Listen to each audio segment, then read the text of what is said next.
Our go date is in 3 days, the night of the debate. Now, all of our work is worth nothing if we don't move this money and fast. The notebook says $5 million. That's exactly the amount of money Mulligan was accused of taking in commission kickbacks. So over here we have $2 million. 20 Tupperware boxes, each box has $100,000 in $100 bills. It weighs 44 pounds. Now over here we have $2 million. 40 Tupperware boxes, each box has $50,000 in $50 bills. It weighs 88 pounds. I feel like I'm in school. Tell me about it. We gotta start thinking like professionals. We're in business together. There's not gonna be some cozy reunion. After this job, we're done. We have 3 days to look and move like a team of men. The best thing we have going for us is being who we are. Why? Because no one thinks we have the balls to pull this off. Welcome back to our Humble San Diego podcast. This is episode 261, Wild is the Wind, and I am your host, Swan. Alongside me this week, we welcome back Susie Soto and Chris Pawlak. How are you both? I am really tired today, so my brain is like mush right now. I hope I can give you a good show. And I'm disappointed in this hijacker being here. I asked you if it was cool if I could be kidding. on. I'm just kidding. I checked with you. I'm just kidding. No, it'd be funny if you and I hijacked the show and then Wesley didn't say anything. Just us talking shit all the time. It was just like, great. Okay, with that being said, so this week we open up March, aka Women's History Month, with a review for Steve McQueen's 2018 film WIDOWS. But first, let's warm up with some of our usual intro segments. And now for a special news report. Brought to you by Drop the Mic. I have none. Okay. This was an unexpected drop-in. And I always get confused about your pop culture news. So none. None. Okay, well I have a few pieces. Sure. Yeah. So it'll be short and sweet. First up, director of the Batman, Matt Reeves, has confirmed that a sequel and a Catwoman spin-off are already being discussed with Warner Brothers. Any thoughts about this? I think it was given that there would be a sequel to the movie anyways. It's a franchise thing. It's not like it's just going to be a one-off. Yeah. Wasn't she in that band that we went to? Oh, we didn't go see her. Lola Wolf, right? Yeah, they opened for Warpaint. Yeah. It fucking sucked. That was the show where someone diarrheaed, like, at the end of the They show. Really? It like cleared the house. It was like during the last song or the second to last song. And we were there and it was like, that stinks. Let's get the fuck out of here. Oh, man. Moving on into some news that I'm really not excited about. A White Man Can't Jump remake is happening, with musician Jack Harlow stepping in as Woody Harrelson's character, with Kenya Barris set to direct. Who's going to be the Wesley Snipes part? They haven't cast him yet, but I think Idris Elba. Snipes and Rosie Perez have both said that they were against the idea. I'm with them. Okay. That's a classic comedy. It doesn't need to be remade.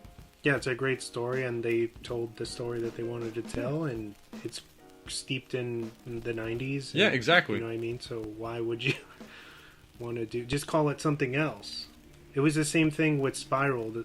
That movie didn't need to be attached to Saw. It could have been its own thing, but they wanted to ride the coat feathers of that big franchise to, like, get people to go see it, you know? That's stupid. White Man Can't Jump is a classic comedy. I don't ever remember watching it. No? No? It's a good movie. It's funny. I just watched it the other night because it's on Hulu. That's a 20th Century Fox movie. Told you. I used to watch City Slickers all the time when I was a kid. Like, of all so fucking random. movies. That's so random. So I probably didn't watch anything else but, like, City Slickers. My final piece, which is pretty exciting if it's done right, because the last one was pretty bad. Producer and director Fede Alvarez is now taking on the Alien franchise with a standalone film set in the same universe as Ridley Scott's original. Are we sure? Because they said that someone else... Well, Noah Hawley's making the Alien show for FX. Oh, that's right. That was supposed to come out a while ago, right? Yeah, I think it's still. I think because he's attached to Fargo. I think Fargo, the next season of Fargo, is going to come out first, sometime either late this year or early next year, and then the Alien show will come next year. And now it's time for the weekly recommendations. What about recommendations? Anybody? I could give you some recommendations. You go first. No, because I just have the one that I'm dying to watch. There's Under the Banner of Heaven. Oh, the Andrew Garfield one. Yeah, it's almost like this like true detective-ish type of new Hulu series that's going to be coming out. That's a true story. That's probably why I didn't know what you were talking about, because I haven't even heard of that. Yeah. It's going to be on Hulu? Yeah. That's a book by John Krakauer, who wrote Into Thin Air, which is about the disaster on Everest that movie Everest in 2015 had dramatized. Okay. And Into Thin Air is a great book, so I highly recommend you read that. I don't know about Under the Banner of Heaven. I've never read it, but I'll definitely watch the miniseries. I really enjoyed the HBO Max miniseries Station 11. Kind of a post-pandemic story. Mm-hmm. And it was based on a novel, which after watching the miniseries, I bought the novel because I was really interested in reading it. And it jumps back and forth in time and how these people who seemingly aren't connected kind of are through these 20 years that follow a deadly flu pandemic. And I really enjoyed it. It's got its moments that are a little weak, but overall, I really did like it. So I would recommend that. And then check out the book, because I'm really excited to read the book now. Also, I just watched Take Shelter. I'd never seen Take Shelter. It's great. Michael Shannon's great in it. Oh yeah, it's like a little like that indie film. Yeah, with him and Shea Whigham and Jessica Chastain, where he's having these weird dreams of that there's going to be some kind of apocalyptic event. Mm-hmm. So he's kind of preparing for that, and then he just comes off as crazier and crazier to everyone. I had never seen it. So basically he plays Michael Shannon. He plays Michael Shannon.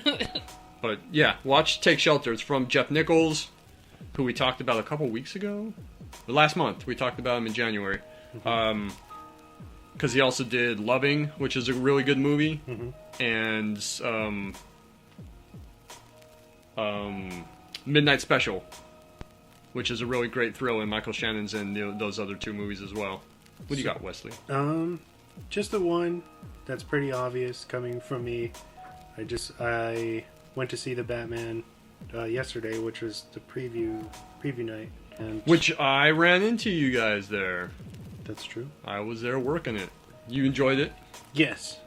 It gave me everything that I wanted. I liked the overall aesthetic of Gotham, the way like the art direction they went. I thought Robert Pattinson did a great job. I liked the score, the music. Yo, man, I sat in on the first hour of it, and the Michael Giacchino score is fucking awesome. It's great. Especially that main title theme is great.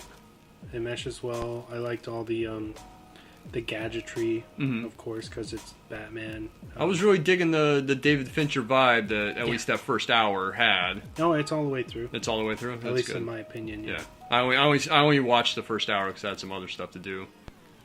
But I really enjoyed what I saw. I was hoping the Fincher comparisons wasn't just hype, and it really is. It feels like Colin Farrell's great. He is. He's really good.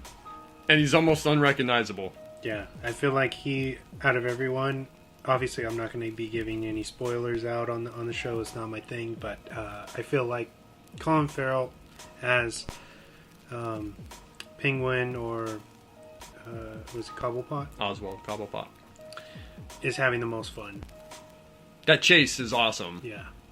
That's, I don't know, maybe 90 minutes into the movie.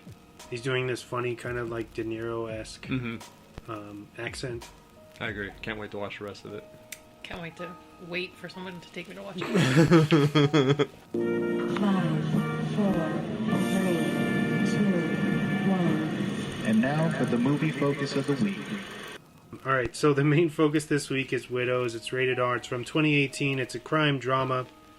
It runs at 2 hours and 10 minutes, although it doesn't feel that It didn't feel like it.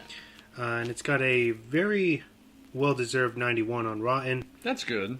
Written by Gillian Flynn, directed by Steve McQueen, starring Viola Davis as Veronica, Michelle Rodriguez as Linda, Cynthia Erivo as Belle, Elizabeth Debicki as Alice, Daniel Kaluuya as Jatim, Liam Neeson as Harry Rawlings, Colin Farrell as Jack Mulligan, Brian Tyree Henry as Jamal Manning, Carrie Coon as Amanda, Jackie Weaver as Agnieszka, John Bernthal as Floric, and Robert Duvall as Tom Mulligan. For the synopsis I wrote, after a botched robbery, a group of heistmen are killed in Chicago, leaving their wives to fend for themselves. When it becomes apparent that one of the men had stolen a large amount of money from a local politician, the still grieving widows unwillingly inherit the debt of their fallen husbands, forcing them to band together and pull off a heist of their own. The film is based upon the early 80s book of the same name by author Linda LaPlante and the BBC miniseries, this time being set in Chicago and boasting a huge ensemble cast. The film itself became an official project in 2015 with both Flynn and McQueen attached. By 2017, the cast had been hired and principal photography had started in Chicago, Illinois. 20th Century Fox released the film in November of 2018, and the film was met with wide praise and great word of mouth. With a budget of $42 million, the film ultimately pulled in $76 million worldwide. Widows is a great and original take on what we've come to expect from a modern heist thriller. Everything displayed here feels calculated and intentional, with all of its stars being cast against type, and most of the male counterparts either being killed minutes in or being portrayed as horrible human beings throughout. As they should be.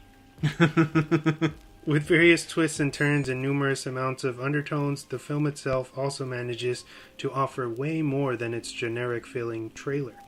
Steve McQueen's follow-up to 12 Years a Slave, which landed him an Academy Award, might be vastly different from anything the filmmaker has done this far, but it stands firm as one of the top films of 2018. I give this 5 out of 5 cute emotional support dogs. Thank you. You should use that rating system more often. So, Susie, obviously it's we're celebrating Women's History Month, so we've avoided talking about the movie until this show. So everything right now that's about to happen will be will be organic. So I want to know, like, what were your thoughts on the film? You had never seen it before. You're kind of unfamiliar. I hadn't even seen the trailer. Really? Mm-mm. So you went into this completely blind. You're not aware of Steve McQueen's work. Mm-mm. Besides this one now. Mm-hmm. So I'm just curious on what you thought of this. I think you guys are just dying to know if I liked it or not. Yeah. Which is really funny to me. Because it doesn't matter, because you guys are just going to fucking argue with me. I didn't think it was bad, but I didn't think it was great. I think that the first half of the movie, it lacked something. I couldn't necessarily put my finger on it, but it seemed like half of the cast was fucking great, and half of the cast was kind of, someone else could have done it. I didn't give a shit about Michelle Rodriguez in it. Really? I did not. And I love Michelle Rodriguez, except for Fast and the Furious. Fuck that. Well, out of the four leads, I think she's the weakest actor out of those four leads. And Cynthia Erivo is only in it only shows up about halfway through and doesn't really join them until probably the third act. Oh, or so close you're to the saying third you act. think Erivo... But Erivo is still better than Michelle Rodriguez. That Belle? Yeah, that's Belle. Oh, yeah. Yeah. 100%. I'm not saying that Michelle Rodriguez is bad in the She's movie, not. but she's the weakest actor of those four. Yes. Which is kind of strange. She gets blown off screen by anything that Elizabeth Debicki is doing. Exactly. Well, also, I feel like it's because Rodriguez's character is intentionally, like, taking Michelle Rodriguez's, like, usual masculinity, like her tomboy. Her toughness. Her Yeah.